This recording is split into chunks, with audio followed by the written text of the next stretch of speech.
Bismillahirrahmanirrahim. I am Tahir Dhindsa and you are watching SDTV. This new Cold War is really taking shape, building its own architecture at a speed which is alarming. Once upon a time, there would have been research on a long-term basis, on 15-year, whatever. Now, every day the situation is changing very fast. Just for the backdrop, the first Cold War was fought on the principle of balance of power. And it was fought indirectly on other surrogate territories in Vietnam, in Korea, in Afghanistan, in Nicaragua and others. Because the direct war could not have been possible, it could have gone nuclear. And Soviet Union collapsed. This second Cold War is between China and the US. And they say it's an economic war and it's direct. That is the reason that large militaries are not that important, because they can defend themselves now. And the thing is, and the onus is changing towards productivity and on the civilian side of the populace and the population elsewhere. We were with confidence we can say that China is the successor state of Soviet Union. Russia is the residual state, and that is the thesis which is developed. With the advent of President Trump, they say that bulk of his policy is not knee-jerk, but there was a form, and Marco Rubio and all that, they had been working for quite some time, writing disjointed, and then it is coming out for the defending the Western Hemisphere, because they feel that the Monroe Doctrine is coming apart after the China invested in Panama Canal and all that. How this is going to take shape in coming year and in coming time, what impact it's going to have on world, what would be the new architecture, and what impact on Pakistan, and what is the wise policy for the Pakistan that must be. Instead of explaining it, we have sought help from a very learned scholar who has seen all this happening from a very close quarter. He saw China as a young officer in the foreign affairs with President Laghari, and had an opportunity to see all that development sojourn. And he also served in the West in various countries and ambassador, and had a chance to see NATO and all that, and how other things take shape. Ambassador Jouhar Saleem, you are the president of the IRS, Institute of Regional Studies. Very warm welcome. Pleasure. Say something on this as a basic premise, and then we should rumble on. I think you've provided a very adequate backdrop to the discussion. The containment that we saw, the Cold War, starting after the Second World War, was based on Truman Doctrine, which basically said that the Americans would resist the spread of communism, and they would use all possible means at their disposal, short of a direct war. In subsequent years, the Russians or Soviets at the time, they came up with their own doctrine. That was the Brezhnev Doctrine, which said that, okay, there are two tenets of that. One was that there would be one-party governments, in the communist countries. And the second was that they have to be a member of Warsaw Pact, meaning thereby that, that their cohesion would not be allowed to be disturbed by the Americans, and they would not allow those states to return to multi-party system and sort of, get out of the fold of Warsaw Pact. So that confrontation, which was an ideological confrontation, a political confrontation, and a military confrontation as well, a military confrontation through proxies, like you said, because being nuclear powers and superpowers, they could not have afforded a direct war. They had continued, as we know, until 1989 when the Berlin Wall fell, and subsequently, of course, the Soviet Union fell apart itself. Now, in this era, what we see is a similar situation, and they say history repeats itself, but of course, in various forms and manifestations. So now the protagonists have changed. The US is still there, but instead of Soviet Union, we see it's China now. Is the villain. for certain countries. But the point is that this time the containment is more focused, because the last time the containment was focused on this is ideological conflict. This time that dimension is not very pronounced. It's not really a conflict of ideologies. Firstly, then the military dimension is there, but again, there are other dimensions which are perhaps more important. And what are those? One is the economic dimension. Now, during the first Cold War, that was not important as much, because the Soviet Union never challenged the US economically in terms of the potential of surpassing the US economy or their sort of, sphere passing the Western economies. But this time there is a real challenge. At least that's how the West sees it. Now there's yet more another dimension, and that is the technological dimension. Again, they had a technological conflict. There was a space race between Soviet Union and the Americans. Soviet Union initially did better than the Americans, the first man in the space, the first woman in the space. But subsequently, with sort of, the lunar program, when the man on the moon, but when the Americans succeeded in that program, then that war was literally won by the Americans. But other than that, in other domains, because the world had not seen another technological revolution, after the technological revolutions earlier, the industrial one, and then subsequently the one in the 21st century. So the technological conflict was not there so much. But subsequent to that, what has happened? We have seen the internet technology revolution. And now we are into this AI era. And it seems that these two technological leaps have changed the whole sort of architecture of the world economy and the and technological infrastructure as well. So, and there, China is challenging the US. If I could give some examples, recently, when the Chinese came up with their DeepSeek AI program, although it was not a big deal, shouldn't have been. But there was a huge drop in the US stock markets to the tune of $1 trillion. Exactly. In one day. Exactly. Market capitalization. Exactly. The market cap fell $1 trillion, which clearly suggests how concerned Americans are about how vulnerable they are. Exactly. Also. Exactly. That is in many other technologies as well, China is, they're basically competing neck to neck with the Americans. Whether we talk about, like green development, or we talk about, these semiconductors, or we talk about, these chips, and,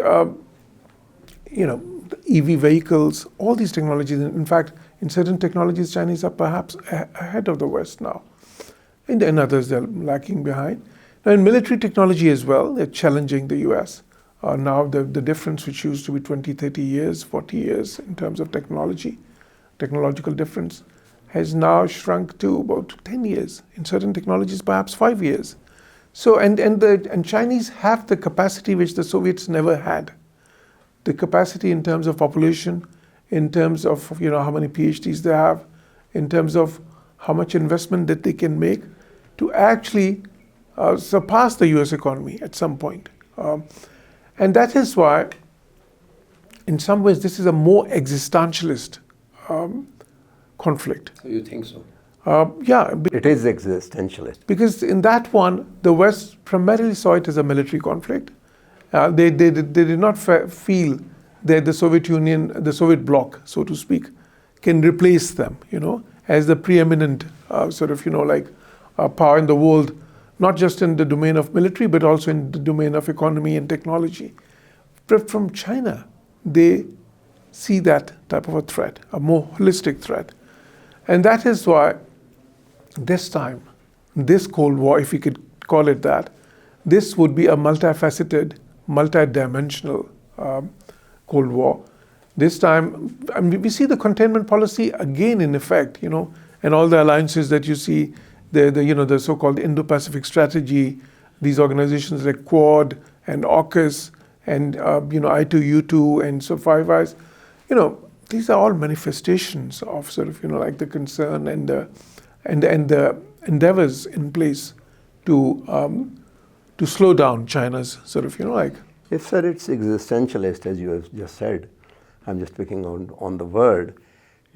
Last year, the last Chinese year, now it's a snake year, the last year which has gone by, the year that was, they put forward about, they exported $3.5 trillion worth of goods, 3.5 trillion US dollars, and they imported $2.5 trillion worth. So there was a surplus of more than $1 trillion.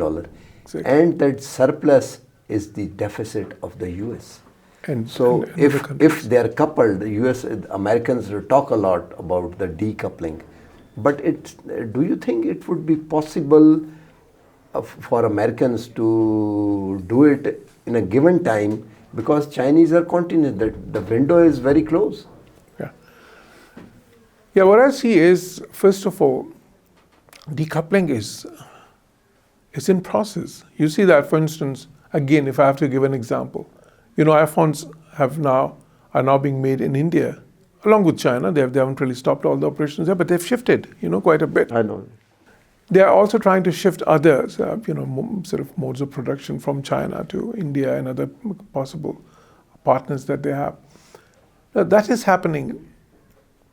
But I see it differently. I think America's threat perception in this regard, I believe that it is based on fear, and it's based on certain misconceptions. Because I see America still as the preeminent power in the world. Still they are, yes. There is no doubt in it. They have close to 800 bases in the world. China has one, a military base, and that is also big against the pirates, basically, like in Djibouti. Against the pirates. Yeah, I mean, it's not really meant against anybody. It's basically just to... But the place it is situated, whole of the oil and the Suez Canal and the world trade that passes, if they place a battery, they can stop it. I mean, it's in important seaways, but then of pirates are also. Exactly, and I mean, but it has been plagued by piracy for some time, and there were these joint endeavors as well. Pakistan was part of that. There were all these operations against the pirates there. And now, and then it became dormant for some years. Now it's again emerging, that threat. But the important thing here is that we have really seen, first of all, any manifestation, for instance, this BRI project, whereby China has invested about $1 trillion. I mean, in so many countries around the world. Now, there could be a debate whether, how beneficial it is, how benign it is for the countries involved. There's a debate about that. People talk about debt trap. People talk about the sort of, Chinese quest for resources, for the metals and for the minerals and everything. You can have a debate on that. But the point is, nobody can say that it's military in terms of its emphasis. It is not sort of, based in any endeavors for kind of military expansion. Nobody has said that, at least so far. On the other hand, this, like when the US, after the Cold War, when the economy started growing exponentially and sort of, that is the time when they expanded their military bases around the world. They expanded their navy to literally sort of, to an extent where it became ubiquitous all around the world, ever present. So we don't really, first of all, we don't see that. Secondly, the Chinese know that they have a lot of internal challenges. It's a huge population, 1.45 billion people. Their per capita. They say it's an endowment. But No, it is an endowment, but again, as much as any population is endowment, it's a challenge as well, to house that population, to provide jobs. Right now, as we speak, China is facing great difficulty in providing employment to its youth. There's a lot of unemployment amongst the youth now in China. Then again, what happens is you have to impart skills to them, educate them, healthcare, and then again, as the population ages, how about social security? We need an enormous amount of resources for that, to provide for that. That is one. The second thing is, the per capita income. China is still what? Around $15,000? I mean, the US is now $80,000. But 34 or 350 million and 1.4 billion, the total net sum, I mean the GDP is, the pool of money that the China has, and it's mammoth. That is true. But even if it remains a middle income country, doesn't become a rich income country, its GDP is going to surpass US. You see, now that's a very interesting observation. And this is generally perceived as such. But let's look at the numbers. I'll again go back in history a bit. In 1995, in the 90s, when we were sort of younger, America's fear was the Japanese would surpass them economically. 95 was the peak point. The difference between American economy and the Japanese economy at that point in time was 7.5 trillion, the US economy, and Japanese was 5.5 trillion. So close, right? But after that, what happened? Instead of that difference becoming narrower, it grew. And now the difference is multiple times, so that was... Now the Japanese are not even 5 trillion. And Americans are 30 trillion, So the difference is on 6 times. At that times, the ratio was 7:5, almost. Now the point is, I can give you the same example about, not this exactly the same, or I'm not suggesting the trend would be the same. But I can tell you that a few years ago, the difference between the US and Chinese economy was $6 trillion, right? Just a few years ago. Today, the difference is $10 trillion. 8 to 10 trillion. Yeah. It is 10 trillion. There's 19.5. They're at about close to 29.5. So basically 10 trillion. So actually the difference has increased in the recent years. But sir, there is another fact. I mean, the Chinese surplus they have is the US. They have invested there. That is the American. What they say, the size of these are the loan and debt China gave them.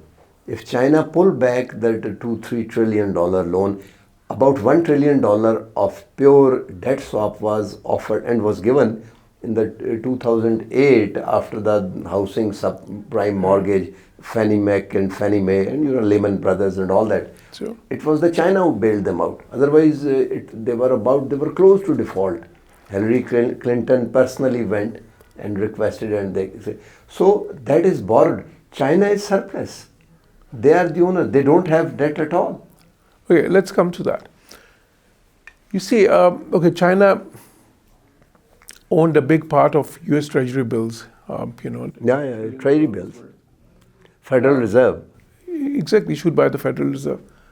Now, that basically is the US debt. And US has a debt of now about $36 trillion. More than. And that is quite a concern because more than their GDP, about 130% of their GDP, roughly. China also has a lot of debt, but it's more domestic, not international. Japan has much more debt than America even. Its debt is over 200% of its economy.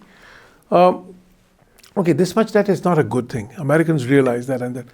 Now, there has been times in American history, for instance, in the Clinton years, they were able to reduce their debt drastically, because the economy was doing well, and and when the economy does well, the tax collection is better, and then what you have to do is you have to basically have fiscal surpluses, and then of course the debt reduces. That is a concern. For America, the other concern is, and that is President Trump's biggest concern, which you pointed at as well, that China is earning like trade surpluses, and we are having huge trade deficits. Okay, that is their biggest fear now, and that is why President Trump has a very protectionist Attitude and policy. exactly, a very protectionist policy.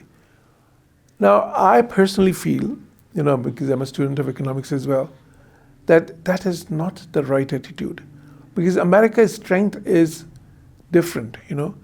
If they go for that, they will basically, with the protectionist mindset, they will hurt their own economy, and because they're so big, they will hurt the world economy as well. It has happened in the past.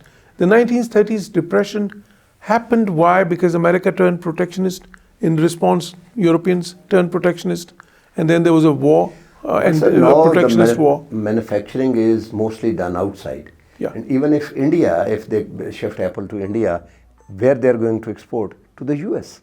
Yeah. Market bigger. It will cause inflation. If they impose a reciprocal tariff, India imposes 12% weighted average tariffs. US tariffs are 2.5. If there's a reciprocal, the Apple will automatically become 10%. It will cause inflation. I called somebody, one of my friends and a cousin of me. He said after this, they can, egg has prices. It is going to cause massive inflation, which they have not seen in decades.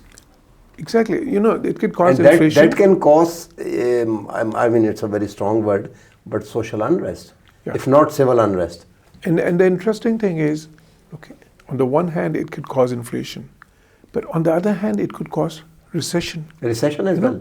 At the same time. Exactly. And Stagflation.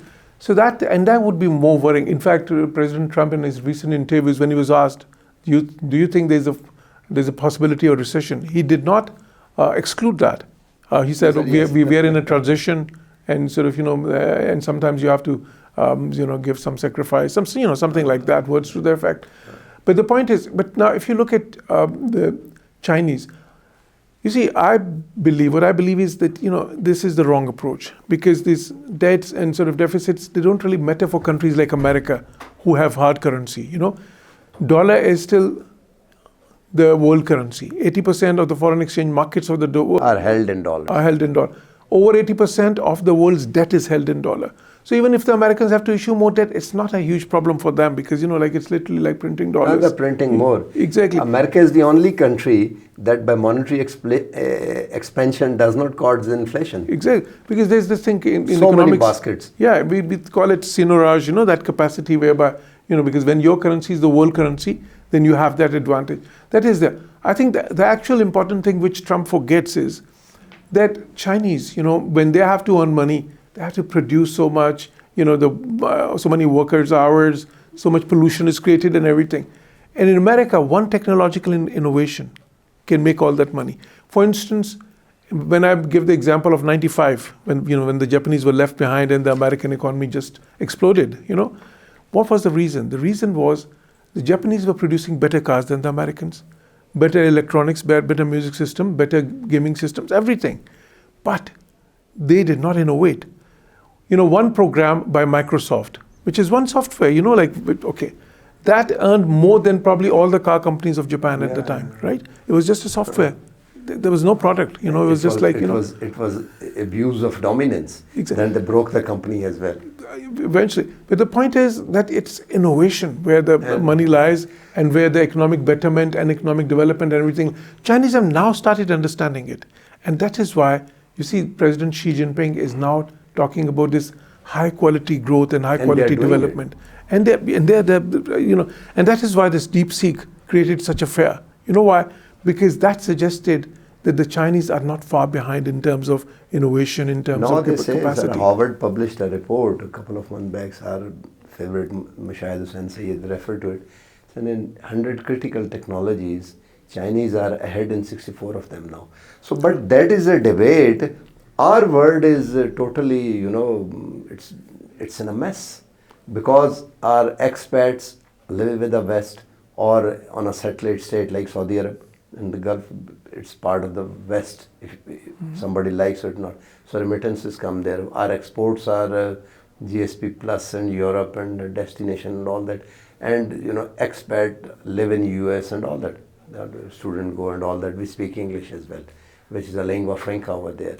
Now the closed door neighbor is there, and Eurasia, if we take it together, Russia and China and all that, actually Chinese have geared up Eurasia against the US, and US is losing its own allies in the form of Europe, and they have thrown in front of Russia to take the thing that they will. And anyways, so what should we do now? What is Pakistan's position? Where should we maintain a poise or something, or hung between, or what are the choices?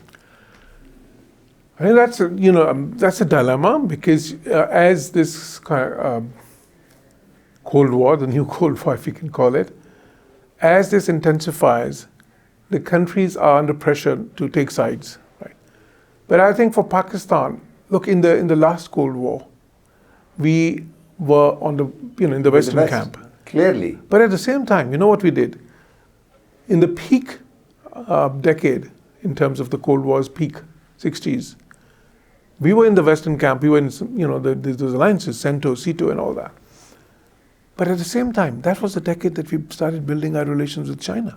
To the extent that in 1970, China was nothing. Yeah, but still minuscule, if not say, according to Soviet Union was the. Yeah, but Soviet Union and China, first they were together, and then they fell out, of course. And we brought with Henry Kissinger. We brought exactly that diplomacy. We actually helped then the Americans and Chinese come together closer. But my point is that even then, we did not put all our eggs in one basket. We were building relations with China. Then Bhutto started what he called bilateralism, this new concept. At least at that point it was in a Cold War situation. For Pakistan, like you very rightly said, so many of our interest lies with the West. America is our biggest importer. The US is, again, it houses over 1 million of our diaspora, one of our biggest sources of remittances. Then in terms of, linkages, historical linkages, in terms of technological, because the US companies have been in Pakistan for a long time. There's so many different links. And then in terms of the international fora, we've had a lot of cooperation there as well. And then the US is the preeminent power, even now, and it will remain so. I think, for the foreseeable future. That's how I see it. Then you talk about other countries which are pro-West generally. Let's say, and Gulf countries, 60% of our remittances come from there. All our trade surplus comes from these countries, right? With China, we have trade deficit only, primarily, although the investment is coming from there in the form of CPEC and everything. But now, if you look at our relations with China, what is there? The biggest trading partner, the biggest defense partner, the biggest investment partner, and then there's we are all with. And the friend in need. Exactly, and all with a strategic cooperative partnership as well. So all that. So my point is that we have stakes on both sides, but the nature of friendship is slightly different, in terms of what we have with the US today and what we have with China today. We have to maintain these relations with both the, if you could call them camps, West is very, if you talk about Germany and Italy and all, these are some of our biggest importers, These are some of our significant sources of remittances. There's so many Pakistanis there, and there's so much, that we have ongoing. Now, so many students from Pakistan go to these countries in the US and Gulf as well. So with all these linkages, it is not possible for us to just kind of sway towards any particular side. What we need to do, and the world accepts that, because even at the peak of Cold War, if the Americans accepted our building of relations with China, they were involved in proxy wars with China at that time. You would recall that. But still, they they tolerated that. So I believe that the way forward is a very a very kind of well thought out, a very well planned, and very deft foreign policy, which would allow us to navigate these troubled waters, and then we will have troubled waters as we move ahead. And at the same time, I would say that our biggest challenge today is in the domain of economy, because you see, if you don't build your economy, internal, the challenge is internal. Yeah, of course. And of course, your foreign policy is linked with that as well. How you sort of, the contours of your foreign policy. Where is the focus? Is the focus on economics? Somebody was summing up very beautifully in other day in a seminar. You heard of running with the hare and hunting with hound. Well, I mean, sometimes you have to sort of, very contentious, although undiplomatic, but very blunt. Yeah, it was very blunt. An interesting parable, but at the same time, I would say sometimes you have to look at the international relations differently, because it's not a jungle out there. So it's much more complex. What you are suggesting is that you need homework. We need homework on that.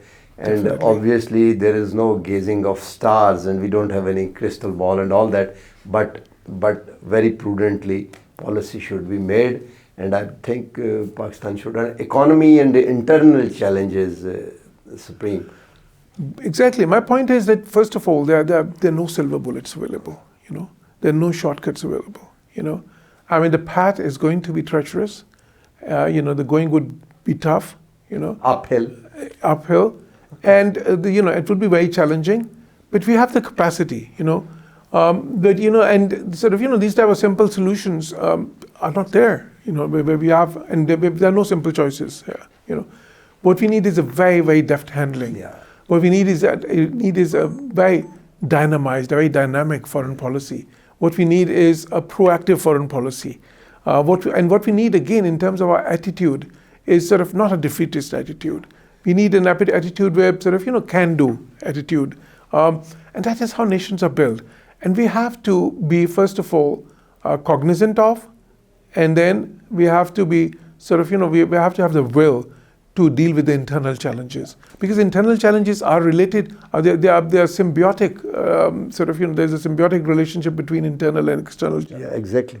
So if we have to, there has to be a holistic approach. There are no simple solutions. Thank you very much, Ambassador. It was a very learning experience, the way you have described it. Thank you very much. So the bottom line is that we need to put our own house in order, first of all, and what result it may produce, it's not going to matter unless and until after the Cold War, or the first Cold War, we have lost. And we were involved, 80,000 men and women were killed. We were the biggest, but we not gained much out of that. And we remain where all. One thing is very interesting. I don't know, probably Deng Xiaoping said that, but that I know that some Chinese or the Li Kuan in Singapore said that the maxim is that improve your productivity and export it. That is the bottom line that China used. That is the bottom line Indonesia used when they pulled their military back from the politics. That is the principle Vietnam has used. That is the principle Singapore has used. And in Singapore and China, there was no democracy, but rule of law was supreme. And so I think these things are also, when we put our own house in, we need to improve productivity and at least provide rule of law to the population. If we want to, then I think we will be in a position to face the world. With this, we come to the end of the program. Bye for now.